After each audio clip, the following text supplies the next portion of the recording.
Bonjour et bienvenue dans cet épisode de Récit Captif où on va parler du magnésium.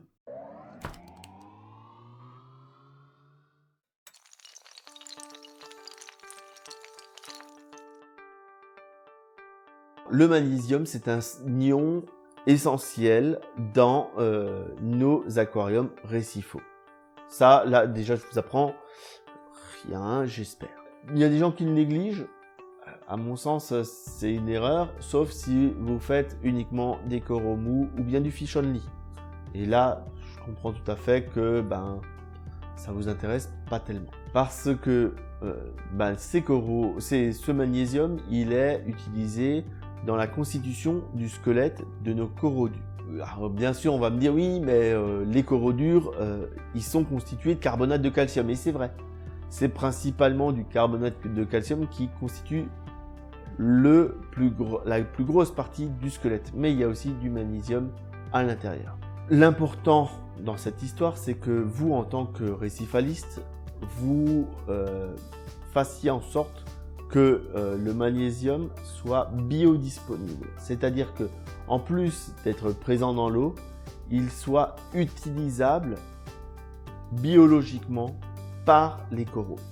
Parce qu'en fait, les coraux, ils vont absorber des ions calcium, des ions carbonate, et en fait, dans notre vision incomplète de ce qui se passe dans l'eau, il est difficile de vraiment expliquer de façon précise, en tout cas pour moi, l'effet du magnésium. On mesure régulièrement notre magnésium avec différents tests. Ça, toutes les marques en ont. C'est à vous de voir la marque qui vous va. Mais c'est important de le tester pour vos coraux durs. Tout d'abord, pourquoi le tester? C'est parce que le magnésium, c'est quand même le troisième plus abondant. C'est le troisième ion le plus abondant dans l'eau de nos bacs, mais aussi dans l'eau de mer. Hasard. Et donc, les deux ions qui sont plus importants que lui, c'est le sodium et le chlorure. Et en fait, le fait que le magnésium soit le troisième, ça peut un petit peu être une surprise parce que il n'est pas tellement utilisé, on a l'impression. Et c'est une fausse impression. Pourquoi c'est une fausse impression? C'est parce que tous nos produits, tous nos tests de titrage, on parle de titrage quand on fait une mesure, donc tous nos tests, ils se basent sur le fait de mesurer en parties par million. C'est-à-dire que notre magnésium, il va représenter dans l'eau 1300 parties par million, alors que le calcium, il va être aux alentours de 425 parties par million. Et sur la base de ces chiffres, moi le premier j'y ai cru, on peut supposer que le magnésium il est 3 fois plus abondant dans l'eau que le calcium. Mais en fait, cette partie par million, elle prend en compte la masse de l'ion. Et c'est là que ça devient tordu.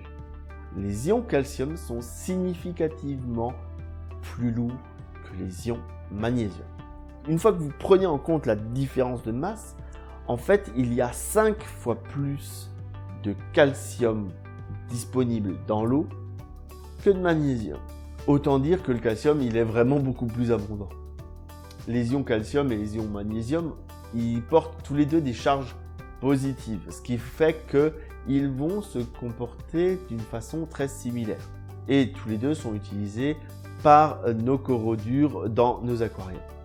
Le magnésium, il peut se substituer dans certains cas au calcium si l'aquariophile ne fait attention que au calcium et à l'alcalinité. Donc il faut faire attention, il faut penser à mesurer les 3 paramètres. Et donc toujours avoir un bon niveau de magnésium. Parce qu'en fait, il y a le l'iode se lie facilement au magnésium et on obtient alors un iodure de magnésium. Et cet iodure de magnésium, il a une capacité tampon qui va permettre à l'alcalinité d'aller beaucoup plus haut. C'est-à-dire que si vous n'avez pas assez de magnésium, vous n'aurez pas une alcalinité, un KH, qui peut monter haut. Donc, il est important, si vous avez un souci de KH, de vérifier votre magnésium. Si ça se trouve, c'est le iodure de magnésium qui vous manque pour pouvoir monter en KH. Et donc, il va permettre d'avoir plus de carbonate dans l'eau. Hein, l'alcalinité, c'est des carbonates. Il va permettre aussi de monter au niveau du calcium sans que ça fasse baisser les carbonates. Puisque les carbonates, en règle générale, c'est des carbonates de calcium et ainsi de suite. Mais quand on va rajouter du calcium, si ça se trouve, ils vont se combiner pour faire des carbonates parce qu'il n'y en a pas assez. Et donc, vous ajoutez du calcium et votre calcium, il ne monte pas. Voilà une des raisons, c'est que peut-être vous n'avez pas assez de magnésium. Maintenant, on a passé un petit peu en revue ce que c'est que le magnésium. On va faire une petite explication sur comment on fait un titrage ou un test. Hein, puisque l'aquariophile parle de test d'eau et l'aquariophile chimiste parle de titrage. Donc je préfère parler un petit peu à tout le monde et que tout le monde arrive à se comprendre. Pour faire simple, on va prendre donc une fiole, on rajoute un premier réactif, ensuite souvent c'est une poudre où on met une cuillère rase et enfin on arrive avec une seringue. Et cette seringue là, on va mettre 1 millilitre d'un réactif. Ce millilitre, on va l'injecter de façon très lente pour pouvoir avoir une quantité utilisée pour la réaction.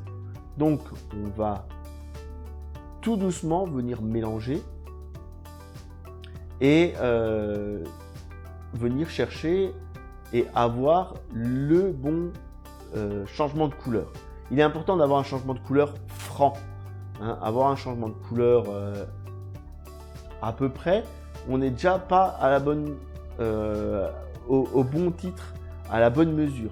Donc aller jusqu'à vraiment un changement franc. Je sais que sur vidéo c'est difficile pour moi de vous montrer un changement, ce changement-là parce que il y a une adaptation des couleurs par la caméra et tout ça.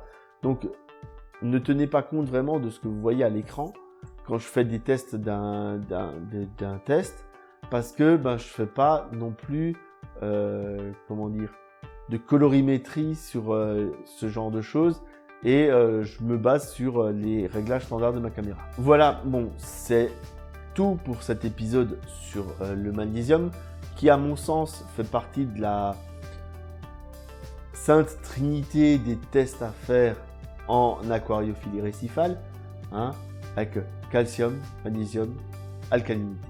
Bien sûr, des vidéos sur les autres éléments de cette trinité arrivent. Hein, certains sont peut-être déjà arrivés. Je ne sais pas dans quel ordre encore je vais diffuser ces vidéos. J'espère que ça vous a plu. Si c'est le cas, n'hésitez pas à lâcher vos pouces bleus, commenter, partager. Ça fait toujours plaisir. Et je vous dis à bientôt pour d'autres épisodes de Récif Captif.